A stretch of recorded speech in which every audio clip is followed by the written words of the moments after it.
Welcome to the Global Peace Film Festival Lives Online Conversation 2022 Festival Edition.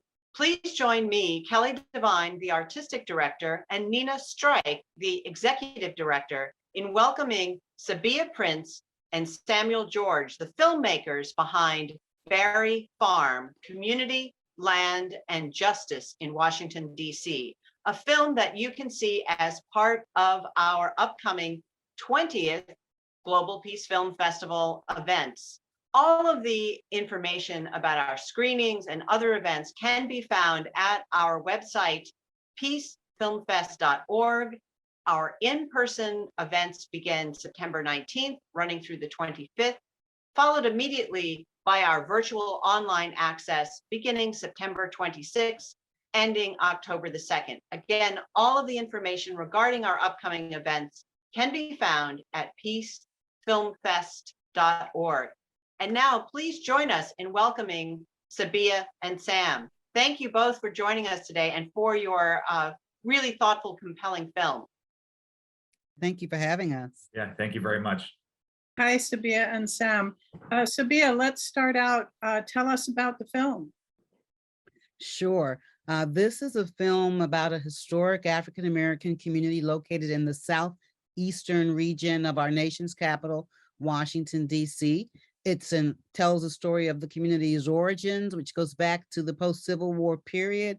And then in 6 subsequent chapters, it talks about the role of change, the role of inequality and resilience as this community faces eminent domain and faces the undermining of its population, followed by the establishment of a public housing complex there and the struggles of the people in that community, their creativity, their resilience, their work, their contributions to the city, but also their vulnerability to gentrification and their ultimate battle to have the rest of the city, particularly the DC government, recognize the importance of this history and work to preserve it along with them. So this film tells that story.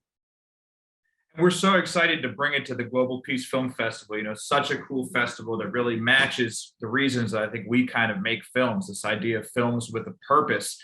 And we've had really strong response to this film in Washington. And I believe this is going to be our first screening outside Washington. And I think that's exciting because, you know, I think when people outside hear Washington, they think of the White House, they think of the monuments, they think of the seat of government, and they don't necessarily realize that there's a history with tremendous roots in this city that has nothing to do or is in some ways independent of when you think about the federal government. And that part of that history is this extremely important seat of African-American history. I mean, it's one of these key African-American cities for centuries. And that's a history that needs to be told. And it's a history that because of gentrification, we risk losing. And so it's really wonderful to share this film, not only in Washington, but bring it outside Washington, because I think those challenges of gentrification are national in their importance and impact.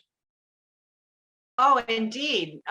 Housing insecurity is something that touches almost every community in the United States for myriad reasons. And this film really brings up, as you say, a specific history and the struggles of specific people.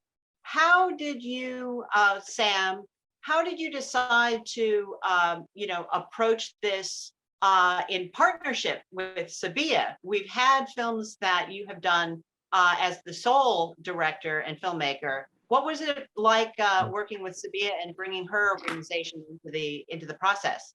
Well, working with Sabia was fantastic. I mean, I tend to work alone. And part of the reason I work alone is budgetary. And part of it is because I'm not sure if I'd be able to get along with somebody else, because it's so much work in such close quarters. But working with Sabia made it so much easier, Sabia put so much work and research into this, and Sabia really took the lead in the interviews, which gave me the opportunity to get the best possible shot to try to bring the character out of the person we were speaking to, or to get B-roll, and also just having somebody the way we could bounce ideas off each other instead of just bouncing them off the inside of my head. It really, I can't imagine going back to trying to do something by myself. But, I met Sabia during Go-Go City, which screened at the Global Peace Film Festival. We interviewed her, and she really had this impactful interview in that film. It stuck with a lot of people. They really liked her contribution. And because of that, we often asked her to participate in screenings in the panels that would happen afterwards. And so through that process, we kind of got to know each other better. And she came up with the idea. And I said, hey, that's a fantastic idea. It's a really, really good idea. And we just thought that we would make something. We laugh about this now. We say, well, we make a 5-minute documentary, maybe a 10-minute documentary. And we just kind of got deeper and deeper into it and kept finding more and more interesting people to talk about. And that turned into basically a 50, 60-minute documentary. So it ended up being a much bigger thing than I think either of us realized when we started out. But I thought it was such an amazing example to take this relatively small neighborhood that tells this massive story at a pivotal moment in time. And so one thing is, Sabia mentioned the fact that it's being redeveloped. If you go there now, most of the housing complex has been knocked down and it's just sort of these empty fields. And if you didn't know any better, and let's face it, a lot of people that have come to DC recently to live don't know any better, you would drive past that and see an empty field. And we needed to, while we had this opportunity to record, a lot of these people are getting older. We wanted to film this and record it. And I just, I thought I would just follow along for the ride, and I'm very glad I did. And Sabia, so is this your first film that you've made, or have you made films before? This is my first film. I studied audio visual. Thank you. I got really lucky. I have a very good mentor in Sam, and I have to echo his sentiments. And, this isn't like a mutual admiration society. It's very real, collaborating with people is something that we do need to do more often, but it's not always easy. But Sam and I, we gelled really well, because you rely on that person, you rely on their judgment, you rely on them to act appropriately when you are entering into people's homes and being respectful. And, we're sharing the work. We're in the car driving sometimes long distances, because a lot of these folks no longer live in DC. They live in other parts of, Maryland, farther out in different counties and the like. And also Sam's generosity, because yes, it was my first film. I studied audiovisual production in undergrad, but I'm an anthropologist. I'm a cultural anthropologist by training. And for me, I really looked at this as an opportunity to build on my undergraduate training, but also to have another way of sharing an anthropological story, if you will, or an ethno-historical story. Ethnographic film is something that anthropologists do. Far too often in the past, it's been criticized for being racist or objectifying people or engaging in various sorts of unethical, practices. But, this was really a great opportunity to learn and partner with an experienced filmmaker who has a lot of integrity and a lot of compassion. And, it's been really wonderful and very beneficial. And it's been a growing opportunity for me. And I hope it won't be my last film. So Sabia, let's draw out a little bit more. You mentioned that there was a lot that you learned along the way, and maybe things that even surprised you in this process. Could you talk a little bit about what, that process behind making the film that we hope everyone will seek out and watch? Oh, sure. Topically, in terms of things that I learned, I will preface my comments by saying that my journey learning a bit about Berry Farm is really rooted in my work with Empower DC. Empower DC is a grassroots organization that then gave birth to the DC Legacy Project. So it was really through my involvement with that work that I learned this history. And mind you, I'm a native Washingtonian. I was born in 1959. And for most of my life, Berry Farm represented the hood, and not in a very good way, and that was really all that I knew. So making this film gave me an opportunity to delve more deeply into the stories. It's one thing to finally get the history and to have someone finally tell me that, hey, this place goes back to the Civil War period and formerly enslaved people were sold, plots of land, and that money went to build Howard University and all this illustrious history. No one told me all that. But it's one thing to learn the history. It's another thing to actually interact with the people that are a part of that history. And some of the folks that we talk with are, I'm thinking about Reverend Dr. Judy Fisher, who's 80 or 81 years old, and some other elders, people like Frank Smith, who's the curator, founding director of the African American Civil War Museum in Washington, D.C. He was an activist back in the 60s. He was a member of the DC City Council. So we had an opportunity to interface with these folks, and there's so much that you don't see. There's so much that doesn't make it into the documentary. So all of that was a part of what was just a very, very rich experience for me. Oh, it sounds like making the film was both a gift to the community and to yourselves in many ways. Definitely. I think that's a perfect way to put it. It was an Oh, honor. very good. Yes. Very good. And Sam, what were some of the things that, you alluded to the fact that this was one of your first collaborative films. So what did you learn out of that experience? I think I learned that to have more trust in that collaboration process. I think that that's so important and something that I know I could get better at. And so that to have this kind of first experience go really well, I think that it's a really important learning experience for me. And I think as well, I am not from DC. I came here about 10 years ago. I've been here for a while, and I'm part of that gentrifying wave. Somebody that came here to work that didn't know a lot about what neighborhood he was moving into, and at first, my first couple of years here, didn't have a whole lot of interaction with the folks that came before me in this city. And what is so wonderful for me, this is now the second DC oriented project that I've done, is to really get to learn the history of where I am. And that makes it so much more meaningful. You see things called the Pearl in Washington, maybe the Pearl restaurant or the Pearl this. And you don't realize until I did this project, this history about that it's about one of the biggest slave escape attempts in history. And that those were the people that later founded the Berry Farm, the community on Berry Farm. I didn't even know there was this historic home ownership community on that land prior to the public housing complex. That was a whole chapter of DC history that I had no clue about. And similarly, to get to talk to those elders, the depth you feel. I mean, you may know as a fact that DC has this deep tie to the South, that a lot of Black people from the South ended up migrating to DC as part of this great migration. You may know that as a historical fact, but to talk to people that say everybody had somebody from down South, or to say I, as a 10-year-old, used to have to pick tobacco in the fields before coming to Berry Farm. You feel like you're talking to history, and suddenly, and then the goal, I think, as the filmmaker is to take that feeling and put it into the film so that the viewer gets to learn along with you from them. And those were my biggest learning experience. And it just makes my experience walking around the city so much more rich because I know where I am. Oh, that's wonderful. And Sam, you and Sabia both do your work through organizations that you've mentioned.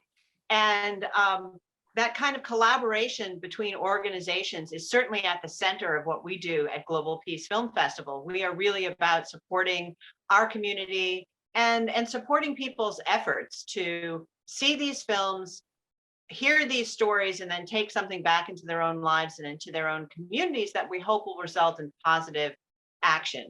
And so can you speak a little bit about the intention that you hope people take away from watching these films in terms of the impact work that you do? Definitely. And I mean, I think Sabia and her organizational side has a much longer history in these neighborhoods. I can say from our side, we want to create these informed conversations. We feel like you can't talk about what should be the future what is now that empty field unless you understand what that empty field really is. And you know, our organization has a transatlantic outlook by definition, but that means we're really interested in these issues that are impacting both the United States and Europe. And this idea of gentrification, like I say, it's not just a Washington thing, it's a national thing, it's an international thing. This is happening in Paris, and it's happening in Berlin, and it's happening in London. So definitely our primary goal is to kind of enrich the conversation and use these as a nonprofit educational tool. I mean, one thing that made the collaboration work very well is we're both nonprofits. We both have this educational goal. You know, the benefit of that is we want to screen this film. If folks want to work with us on a screening, they can reach out to us. We're very open to making that happen. There's not like a bunch of licensing fees or something associated with it. And eventually it'll be online for free. So I think with the Bertelsmann Foundation documentary perspective, we're really trying to be a hub and a launching point for those kind of conversations. And that's why we always have some sort of panel or community conversation after a screening. And then Sabia, I don't know if you want to talk about DC Legacy and Empower DC's. I mean, they've been working in that area for a decade. Certainly. And I would say, you know, I would describe this as deeply collaborative, because in addition to the two of us working together, we had a steering committee. Yes. And I want to quick shout out to Parisa and Daniel and Amber and Michael and Sarah. You know, we consulted with historians, you know, and I came up with some questions, and then I bounced them off of my folks, and, you know, and then we, you know, went from there. So in addition to the two of us, there's like shadows, you know, behind us that are also responsible for this. And then in terms of the advocacy, we're still, you know, we're advocating for the people in the DC Legacy Project and Empower DC, for the folks who've been displaced. So we really have a two-pronged thing that we're active around. One is the right to return. All the folks that have been displaced, you know, make sure that they have something to come back to that's affordable and that's also indicative of what they had before. Because far too often what you see with the demolition of these properties are, you know, they rebuild units that are small. And the thing about Berry Farm is that families live there, you know, people who had children, people who had yards, you know, a sense of community and the like. And so we're advocating for the right to return, and then we're advocating around the 5 buildings that we saved in the landmark case, which is depicted in the film, very emotionally and movingly, I might add. You know, we're fighting for those buildings. Those buildings exist. The city of Washington, DC, the city government has now sold them to a developer, and we want to make sure that the wishes of the people and that this history are respected. So we see this film also as a tool, an advocacy tool, a mobilizing tool, an educational tool. You know, I mean, gentrification is a policy-oriented process that is also an exercise in top-down power. And we believe in the power of the people. And one of the ways in which you empower people is through information. So yeah, so this film can serve a number of different purposes, all very positive and hopeful is our goal and our hope. That's fantastic. So this is to both Sabia and Sam. Let's start with Sabia. What can people do to support your work, and what's next for you, both as a filmmaker and with the DC Legacy Project and Empower DC? And same question to you about your work and Bertelsmann Docs. Sure. Well, we would love it if people would go to www.dclegacyproject.org. You can learn more about our work there. You can support us. You can follow us. You can also donate to our efforts, because we're going to continue. I think the work is now heating up in a sense because this film has been so impactful that the developer is now a little bit on the defensive. And so we're now in a position where we are having these conversations with them. And it would be helpful if people can follow that. They can support Empower DC. That's www.empowerdc.org. You can donate, you can become a member. It's a membership-driven grassroots organization and you can keep up with this work and the other campaigns that Empower DC is involved with. And in terms of me personally, I mean, I'm a visual artist, so I have my work that's being shown right now at Busboys and Poets in Tacoma, and I have an exhibit opening up next month at the Harrod Club in Wisconsin, on Wisconsin Avenue in Northwest DC. So I'm just going to continue to do this work and continue with Empower DC. I'm also the president of the board of directors. So, you know, I'm lucky if I just find the time to make a painting, you know, that's kind of where I am right now. And Sam, you also have another film in this year's virtual Global Peace Film Festival called Keep Talking. So Definitely. in addition to the other questions I Right. asked you, talk about that as well. So yeah, so that after the experience with Sevilla, we went ahead and did another collaborative film I did with another person at the Bertelsmann Foundation, Tony Silberfeld, and we went out to Oklahoma City. And what we wanted to do is, because you know, I feel like we're so incredibly divided as a country right now, and people just talk.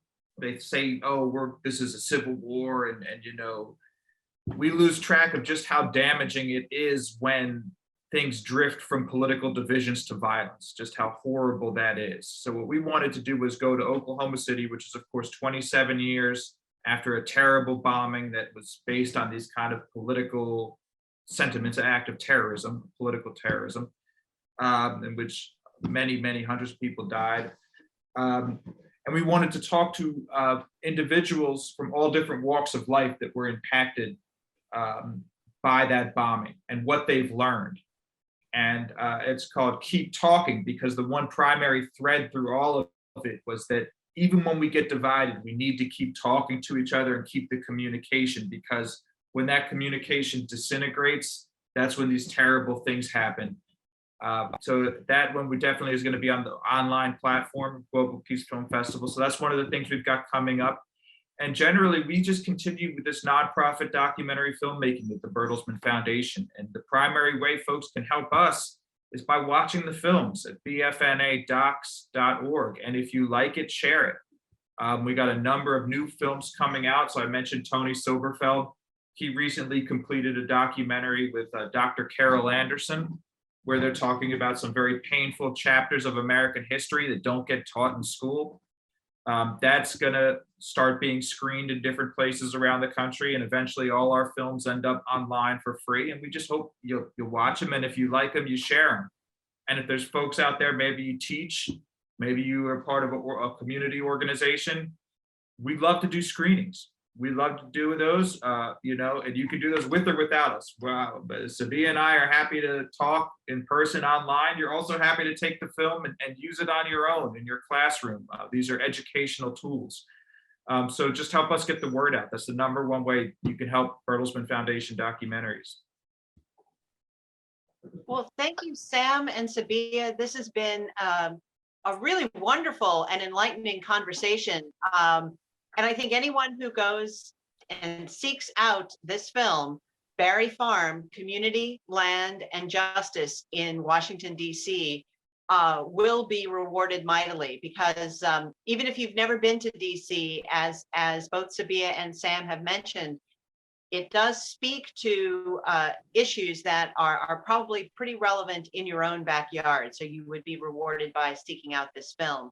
And again, if you want to help or support these two different organizations, please go to dclegacyproject.org or bfnadocs.org, which stands for Bertelsmann Foundation North America docs.org.